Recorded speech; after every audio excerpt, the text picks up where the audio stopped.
Before we begin, I must pause here for a second for a couple of housekeeping items, both of which concern these inter-day titles. Firstly, you will notice that this one is labelled Day 21. That is because they are a record of the actual days spent on the track, not consecutive days. The second is the soundbite that accompanies the title.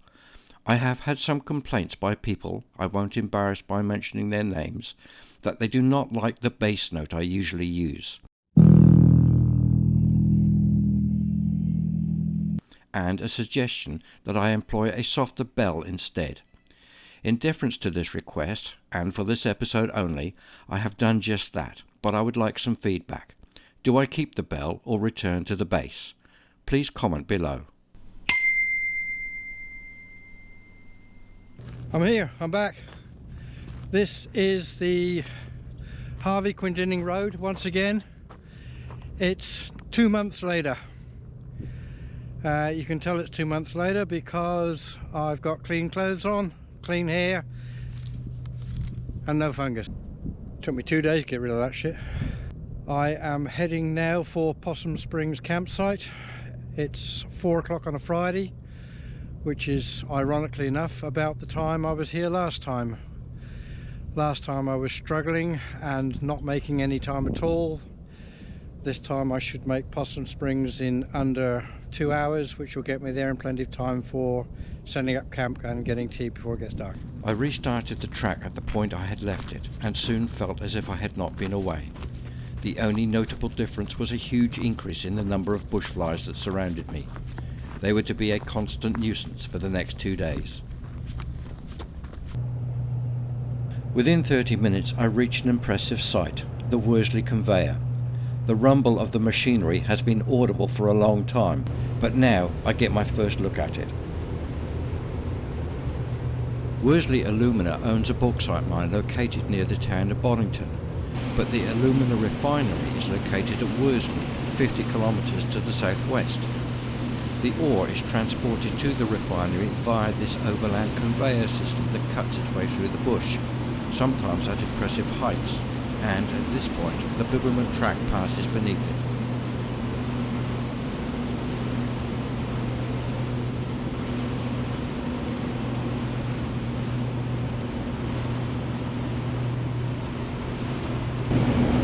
It's incredibly noisy. I can barely hear myself talk above the noise of it. It runs for miles and miles and miles.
Well, we finally reached the sign we've been waiting for the shelter.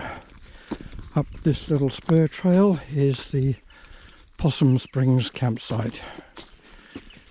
It's taken me 8 weeks, 1 day and about 8 hours to get here, which is possibly some sort of a record. Now the traditional question is, of course, is there anybody else here? I did meet a walker about an hour ago who passed through here and decided to go on, and camped somewhere in the bush. He said there was nobody here when he left, and he wasn't expecting anybody to be here. So it's possible that I'm here alone. No bags on the table. No washing hanging up. No tents that I can see. Nope. We're here alone.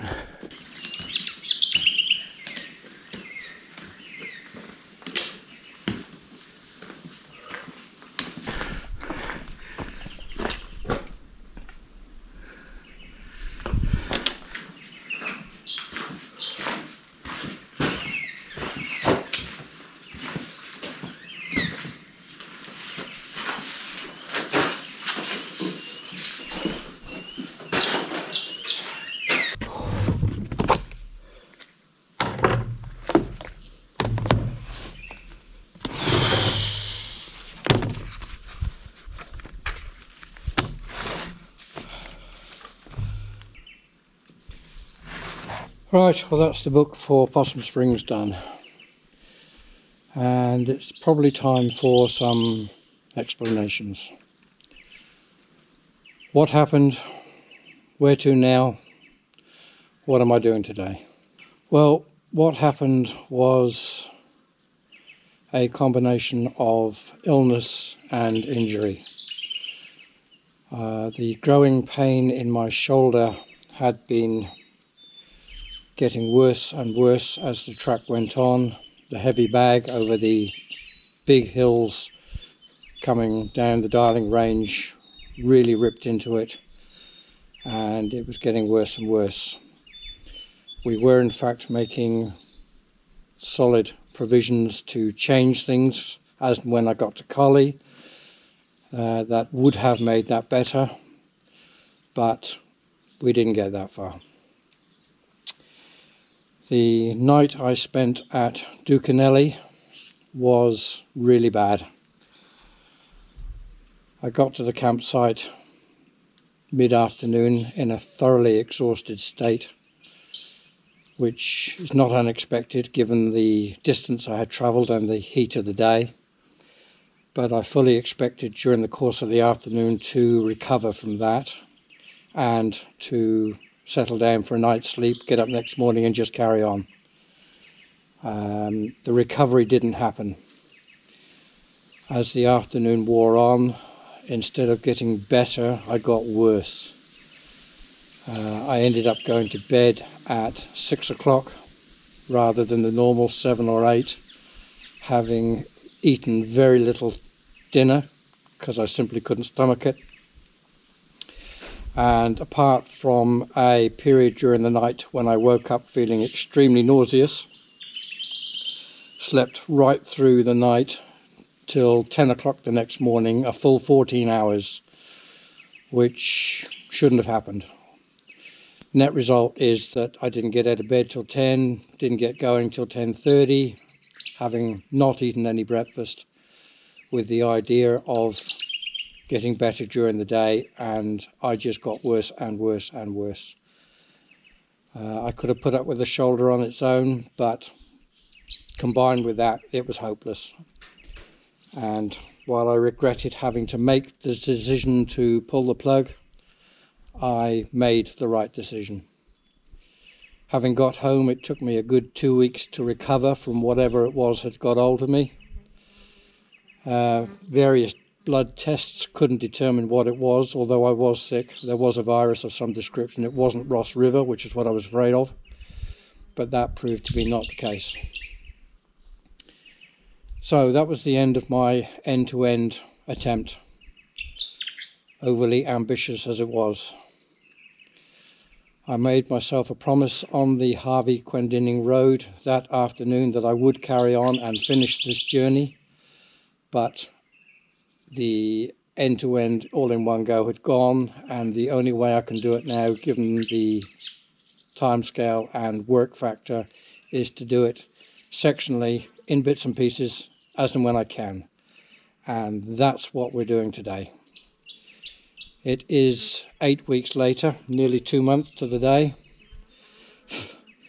and for the first time since I've been strong enough to do it, we've got a weekend when I can do it. No other commitments, and the weather is good. It's not too hot, it's not too cold, and more importantly, it's not going to rain. So I've jumped at the chance. I've come off work early on Friday. I've been dropped back at the Harvey Quendinning Road by Jill at about 4 o'clock. The plan is to get as far south as I can. In a perfect world, I'll get beyond Collie. It's a little bit ambitious, again, because that would be nearly 60 odd Ks. With the late start in the afternoon, the best I can do is to get here today. I've done that. I'll spend the night here. Tomorrow being Saturday, I will walk as far as I can. Yodamung definitely, which is 22 Ks away, will be my next possible stop. If I'm super energetic and super early, I will go on further, possibly get to Harris Dam, or maybe even be naughty and camp somewhere in the bush. We'll see what happens tomorrow, see how I feel tomorrow. The idea is to get 4 signings done over this weekend. This one, Possum Springs, the next one, Yodamung, the following one at Harris Dam, and what would have been a rest stop at Collie. Then the next time I get a trip out, which will probably be early next year, given that summer's coming on, we will proceed south from Collie and do the same thing again. Bit by bit, we'll get this trip done.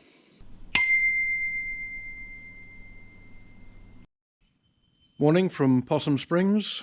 It's early for me. It's 5:45, 5:45, so I've woken up really early, which isn't surprising because I went to bed really early. Had a really good night's sleep. Didn't actually even use the CPAP, which I am carrying with me. One of those unusual nights when I managed without it. Had a really good night, which isn't surprising. I had Bob guarding over me. Had a lot of noises in the bushes overnight. Something rather large was scurrying its way through the bushes just outside the campsite. The fire which I set went really, really well. I had some large logs in it, and that blazed its way for the first couple of hours after I went to bed, making all sorts of noises and lighting up the place. But now it's early morning and I'm packing up. I've just breakfasted and I'm about to set off. Plan today is to get, at the very least, to the next campsite, which is, I've just looked on the map, only 19 Ks away. I think I said it was 22 yesterday. It's only 19 Ks away. And when I get there, it's going to be a case of see how things are. If I get there early enough and I'm fit enough, I might continue on even to the next one, which is only 14 Ks after that. So it's a total of 32, 33 Ks for the day, which should be eminently doable. I have retained some of the fitness that I built up with the first part of the walk. Okay, it's approaching 6:30 and I'm ready to go. I've breakfasted, I've washed, and I'm off. I'm just about to send the traditional message to Jill. Leaving campsite, send anyway, poor message. It's gone. Bella is waiting for me to pick her up. And on that note, we have to see that Bella is not Bella. This is Bella Mark II. Baby Bella, Bella B, Bella 2.0, whatever we call her. She is smaller than the original Bella, and more importantly, she is lighter than the original Bella. The original Bella was built and made and bought for a marathon trek, so she was bigger and heavier and tougher. This one is a lot smaller. She's a 1.5 kilograms lighter in herself, and she's a lot more flimsy, but it's the weight that counts. But she's still called Bella.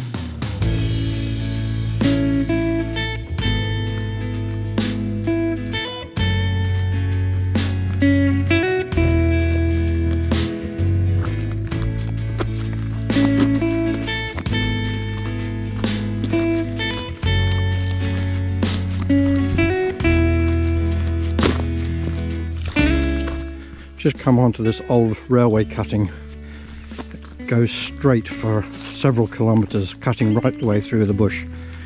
Probably used by the old loggers for carting out the trees after they felled them.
This is Yodamung. It's 11 o'clock. I've done 19 k's in 4.5 hours, which isn't bad going.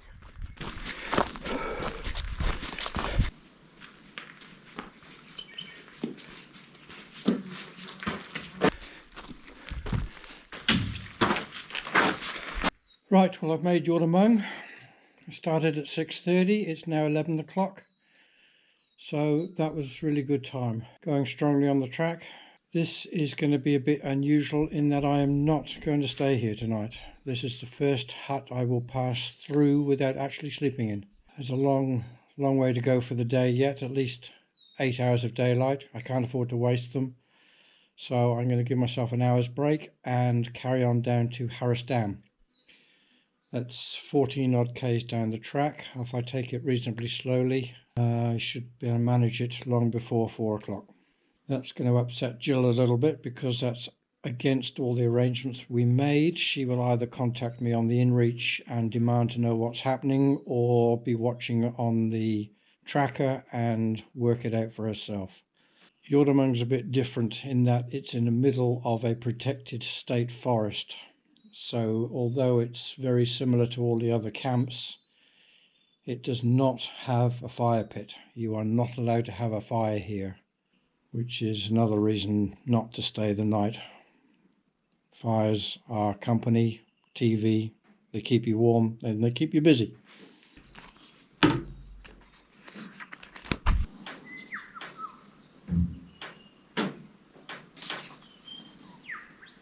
I've just finished filling out the book.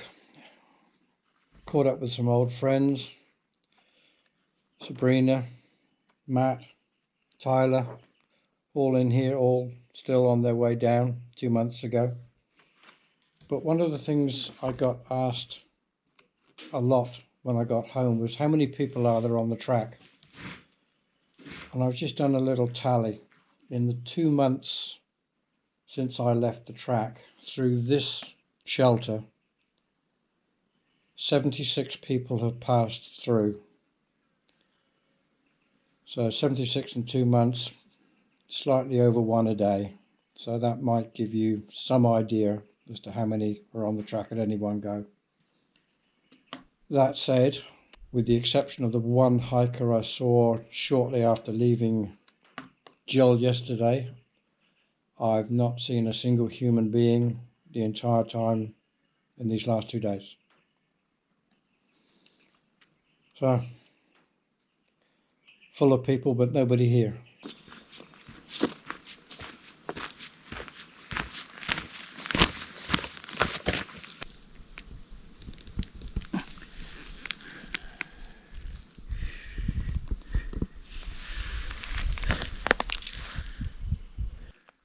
Well, this is something a bit unexpected. I've come across this sign that tells me the track is closed due to a prescribed burn. And if we look over there, we can see it's taped off, no entry. So we have to do a diversion, which means going down the road and then cutting into the right. Doesn't look like it adds a whole lot to the journey, but it still means I'm going to miss out on some of the track.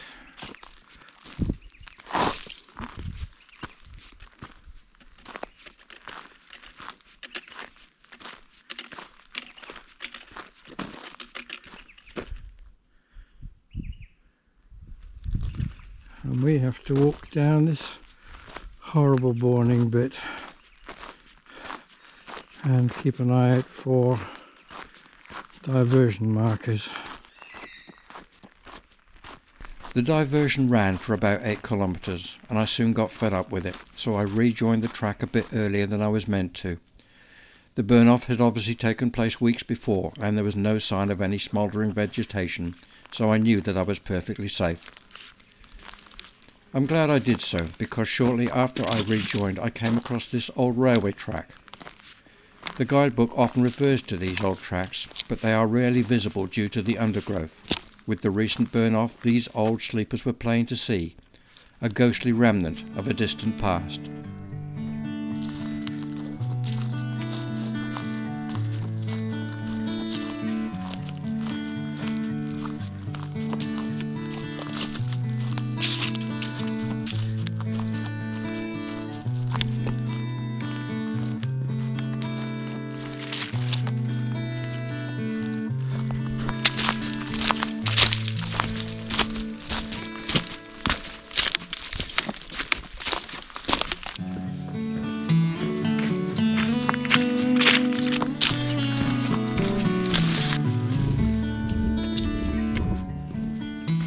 Just up through the trees there we can see the Harris Dam shelter coming into view.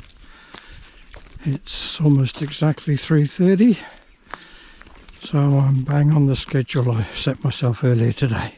That's 33 k's today, so quite an effort. Proves I can double hat if I really put my mind to it. But that said, I've got a very light bag and the track has been very flat today. Now, Harris Dam is unique on the track for me in that I've actually been here before. It's the only one on the track that I have visited before. Jill and I came out here a couple of weeks ago just for a quick visit. Looks like there's somebody here too. Harris Dam campsite is showing its age and apparently due for an upgrade in the near future. Nevertheless, it has all the facilities required. I slept without tent in the shelter opposite another walker, Gillian, who at 71 appeared a lot fitter than I am, 10 years her junior. No longer in the protected forest area, we lit the evening fire and late in the day were joined by a third walker, Andrew. Following my lonely night at Possum Springs, it was nice to have the company. As the next morning broke, we all got up early. Gillian left first and I followed about 30 minutes later. Andrew, who is ex-British Army, earned himself a later start, having triple-hatted yesterday, having walked from Ducanelli to Harris Dam, 56 kilometres in the one day. Just leaving Harris Dam at 6:30 in the morning. Again, a really early start for me. The previous arrangement was to meet Jill at the Harris Dam campsite at about 9:30, but I shall be there in 45 minutes, which is way too early, so the new arrangement is to meet her at Mornington Road North about 9:30, at which point of time I will get rid of some weight and then carry on down to Collie for the end of this particular leg of the trip.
just a beautiful day today. It's glorious. It's starting to warm up.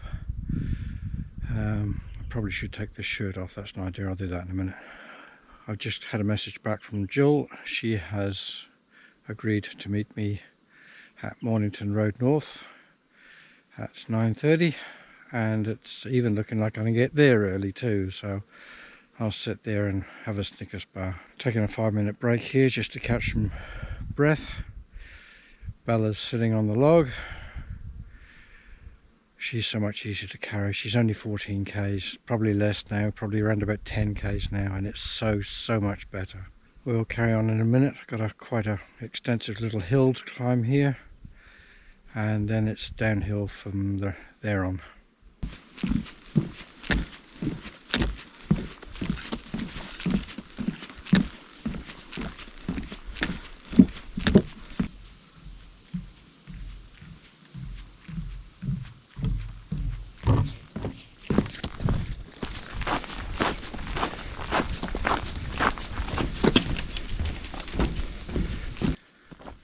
I'm approaching Mornington Road. It's 9:40, so I'm 10 minutes late, which is a pity because I hate being late. If everything goes to plan, Jill should be up here to meet me. Hopefully we get a correct meeting time this time, rather than the mess we had just before dwelling up. There she is there. You'd have thought she might have got out of the car and met me, wouldn't you?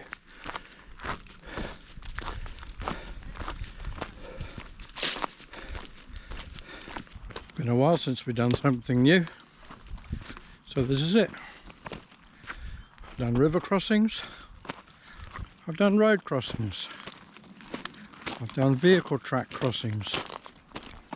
Now I've got a railway line crossing.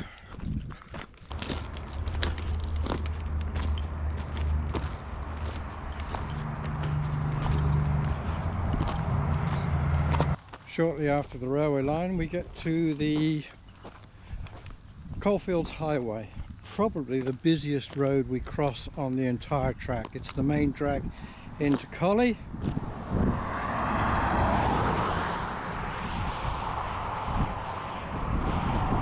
And I've got to get a move on.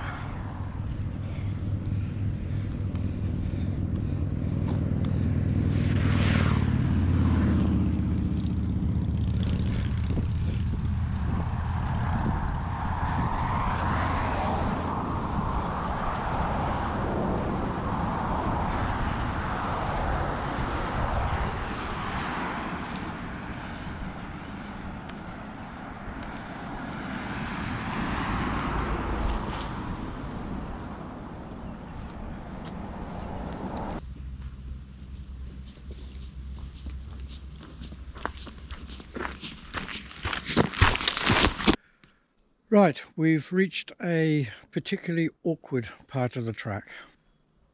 This is what they refer to as a junction of tracks, and if we look around we can see that the Bibbulmun track from the north, which is where I've just come from, is down through there. The Bibbulmun track to the south is down through there, as pointed out by the sign. So the track comes down there, turns right and goes down there.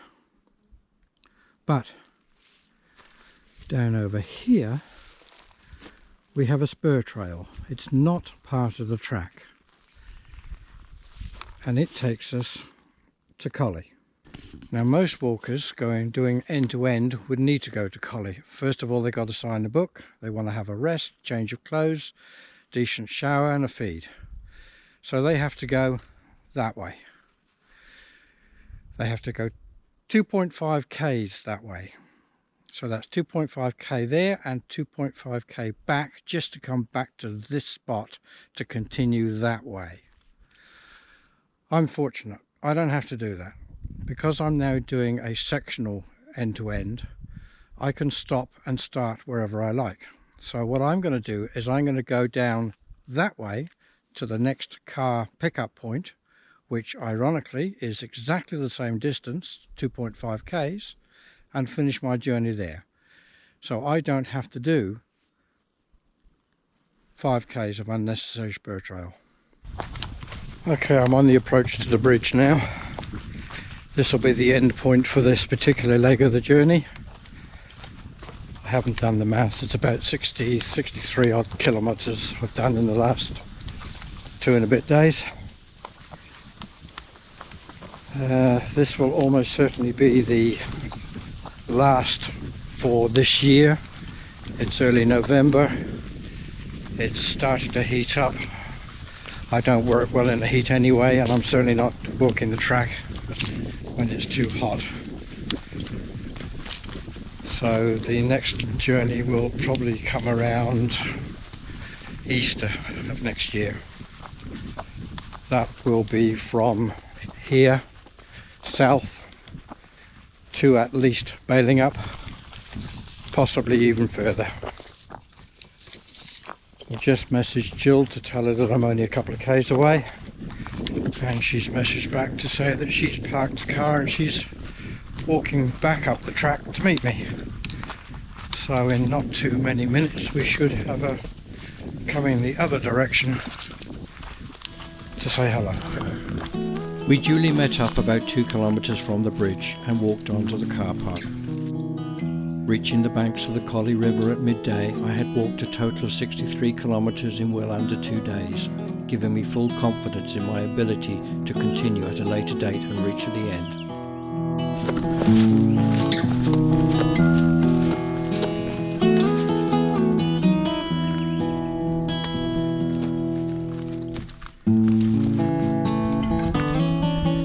The vehicle access point at the end of this leg was at the bridge. The track runs over the bridge to the other bank and onto the south. I looked wistfully along this route, wishing I could go on while I was fit and equipped, but circumstances denied me and I had to stop.